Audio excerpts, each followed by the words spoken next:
인간은 오랜 역사의 기간을 두고 인생과 우주에 관한 근본 문제를 해결하기 위하여 고민하여 왔다. 그러나 아직까지 아무도 이 문제에 대하여 석연한 대답을 해준 사람이 없었으니 그것은 본래 인간이나 우주가 어떻게 창조되었는가 하는 구체적인 구국의 원리를 알지 못하였기 때문이다. 나아가 우리에게는 보다 더 근본된 선결 문제가 남아있다. 그것은 결과적인 존재에 관한 것이 아니라 원인적인 존재에 관한 문제인 것이다. 그러므로 인생과 우주에 관한 문제는 결국 그것을 창조하신 하나님이 어떠한 분으로 계시는가 하는 것을 모르고서는 풀리지 않는 것이다. 창조 원리는 이러한 근본적인 문제들을 광범하게 다루고 있다. 하나님의 이성성상과 비조세계, 하나님의 이성성상. 무형으로 계시는 하나님의 신성을 우리는 어떻게 알 수 있을 것인가? 그것은 비조세계를 관찰함으로써 알 수 있다. 그러므로 바울은 창세로부터 그의 보이지 아니하는 것들 곧 그의 영원하신 능력과 신성이 그 만드신 만물에 분명히 보여 알게 되나니 그러므로 저희가 핑계치 못할 지니라고 기록하였다. 마치 모든 작품은 그 작자의 보이지 않는 성품의 실체적인 전개인 것 같이 비조세계의 삼라만상은 그것을 창조하신 하나님이 그의 보이지 않는 신성을 그의 실제 대상으로 전개해 놓으신 것이다. 그러므로 작품을 보아 그 작자의 성품을 알 수 있는 것 같이 이 비조 만물을 보아서 하나님의 신성을 알 수 있는 것이다.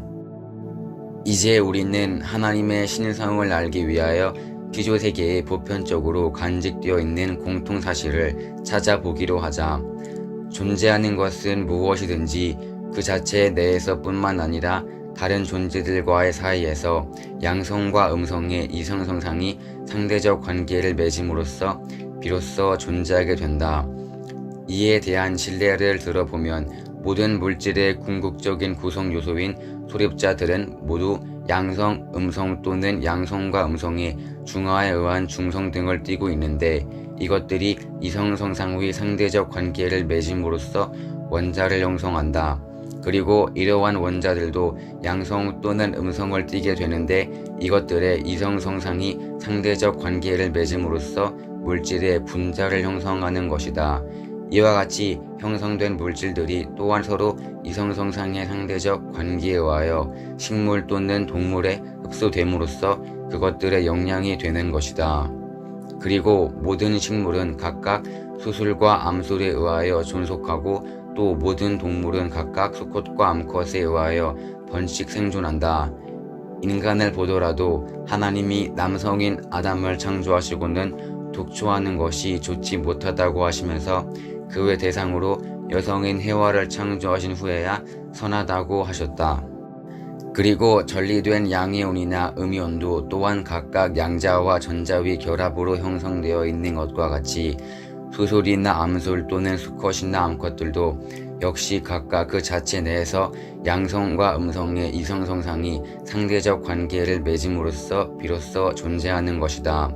따라서 인간에 있어서도 남성에는 여성상이, 여성에는 남성상이 각각 잠재해 있는 것이다. 그뿐 아니라 삼라만상에 존재하는 모양이 표리, 내외, 전후, 좌우, 상하, 고조, 각양, 억양, 장단, 광협, 동서, 남북 등과 같이 모두 상대적으로 되어 있는 것도 모든 피조물이 이성성상의 상대적 관계에 의하여 서로 존재하도록 창조되어 있기 때문이다. 우리는 위에서 모든 존재가 양성과 음성의 이성성상으로 인한 상대적 관계에 의하여 존재하고 있다는 사실을 밝혔다. 나아가 우리는 모든 존재를 형성하고 있는 보다 근본된 또 하나의 이성성상의 상대적인 관계를 알아야 하겠다. 존재하는 것은 무엇이든지 그 외형과 내성을 갖추고 있다. 그리고 그 보이는 외형은 보이지 않는 그 내성을 닮아나는 것이다. 따라서 그 내성이 눈에는 보이지는 않으나 반드시 그 어떠한 꼴을 가지고 있기 때문에 그것을 닮아난 그 외형이 눈에 보이는 그 어떠한 꼴로서 나타나는 것이다. 이에 전자를 성상이라고 후자를 형상이라고 한다. 그런데 성상과 형상은 동일한 존재의 상대적인 양면의 꼴을 말하는 것이어서 형상은 제2위 성상이라고도 할 수 있는 것이기 때문에 이것을 통틀어서 이성성상이라고 한다. 이에 대한 예로서 인간을 들어보기로 하자. 인간은 몸이란 외형과 마음이란 내성으로 되어 있다. 그리고 나타나 보이는 몸은 보이지 않는 그 마음을 닮아난 것이다. 따라서 마음이 어떠한 꼴을 가지고 있기 때문에 그 마음을 닮아난 몸도 어떠한 꼴을 가지게 되는 것이다. 관상이나 수상 등 외모로서 보이지 않는 그의 마음과 운명을 판단할 수 있는 근거는 여기에 있다. 이에 마음을 성상이라 하고 몸을 형상이라고 한다.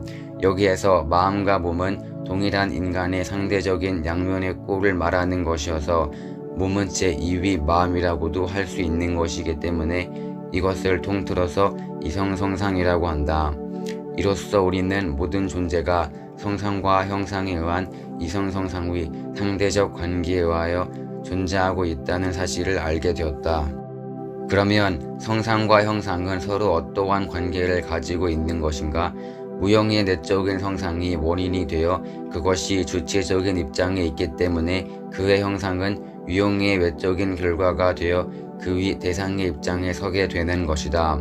따라서 이 양자는 서로 내적인 것과 외적인 것, 원인적인 것과 결과적인 것, 주체적인 것과 대상적인 것, 종적인 것과 횡적인 것의 상대적인 관계를 가지게 되는 것이다. 이에 대한 예로서 다시 인간을 들어보자. 마음과 몸은 각각 성상과 형상에 해당하는 것으로서 몸은 마음을 닮았을 뿐만 아니라 마음이 명령하는 대로 동하고 정하기 때문에 인간은 그 목적을 지향하여 생을 유지한다. 따라서 마음과 몸은 내외 원인과 결과, 주체와 대상, 종과 횡 등의 상대적인 관계를 가지고 있는 것이다. 이와 같이 어떠한 피조물에도 그 차원은 서로 다르나 무형의 성상 즉 인간이 있어서의 마음과 같은 무형의 내적인 성상이 있어서 그것이 원인 또는 주체가 되어 인간이 있어서의 몸과 같은 그의 형상적인 부분을 움직여서 그 개성체로 하여금 어떠한 목적을 가진 피조물로서 존재하게 하는 것이다. 그러므로 동물에게도 인간의 마음과 같은 것이 있어서 이것이 어떠한 목적을 지향하는 주체적인 원인이 되어 있기 때문에 그 육체는 그 개체의 목적을 위한 삶을 영위하게 된다. 식물에도 역시 그러한 성상적인 부분이 있어서 그것이 인간이 있어서의 마음과 같은 작용을 하기 때문에 그 개체는 유기적인 기능을 유지하게 되어 있다. 그뿐 아니라 인간이 서로 결합하게 되는 것은 그들 속에 각기 마음이 있기 때문인 것과 같이 양이온과 음이온이 결합하여서 어떠한 물질을 형성하는 것도 이 두 이온들 속에 각각 그 분자 형성의 목적을 지향하는 어떠한 성상적인 부분이 있기 때문이다. 그리고 양자를 중심하고 전자가 회전하여 원자를 형성하는 것도 역시 그것들 속에 각각 그 원자 형성의 목적을 지향하는 성상적인 부분이 있기 때문이다. 한편 오늘의 과학에 의하면 원자를 구성하고 있는 소립자는 모두 에너지로 되어 있다고 한다. 그렇다면 그 에너지가 소립자를 형성하기 위하여는 반드시 그 에너지에도 그로 하여금 소립자 형성의 목적을 지향하게 하는 성상적인 부분이 없어서는 안 된다. 한 걸음 더 나아가 우리는 이와 같이 성상과 형상을 갖추고 있는 그 에너지를 존재케 함으로써 모든 존재의 계위, 궁극적인 원인이 되는 한 존재를 추구하지 않을 수 없게 되는 것이다.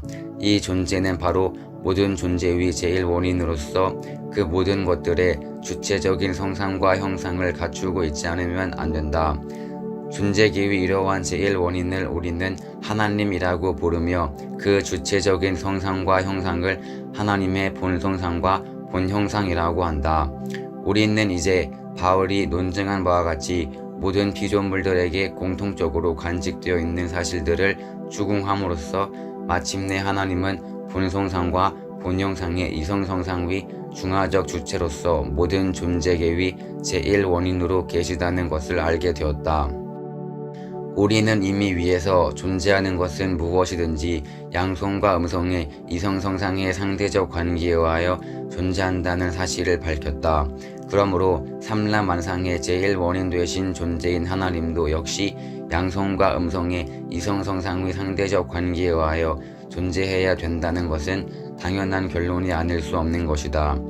창세기 1장 27절에 하나님이 자기 형상 곧 하나님의 형상대로 사람을 창조하시되 남자와 여자를 창조하시리라고 기록되어 있는 말씀으로 보아서도 하나님은 양성과 음성의 이성성상의 중화적 주체로도 계시다는 것을 바로 알 수 있는 것이다.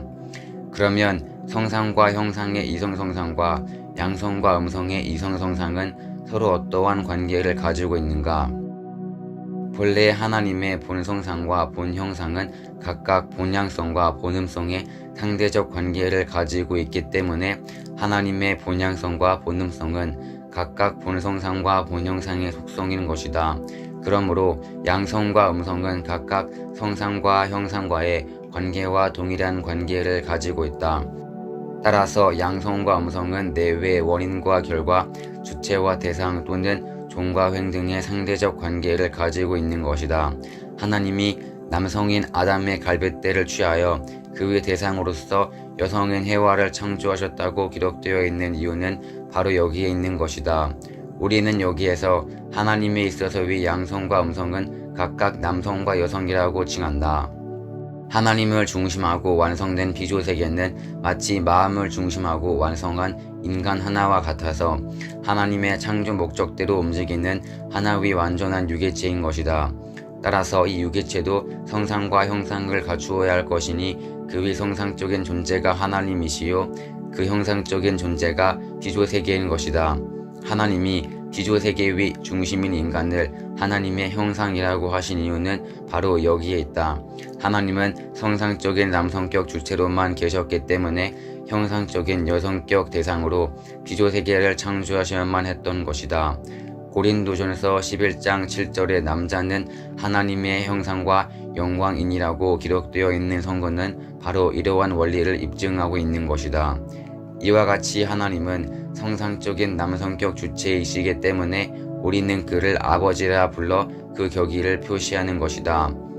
상소란 내용을 요약하여 볼 때 하나님은 본성상과 본형상의 이성성상의 중화적 주체인 동시에 본성상적 남성과 본형상적 여성의 이성성상의 중화적 주체도 계시며 피조세기에 대하여는 성상적인 남성격 주체로 계시다는 사실을 알 수 있다.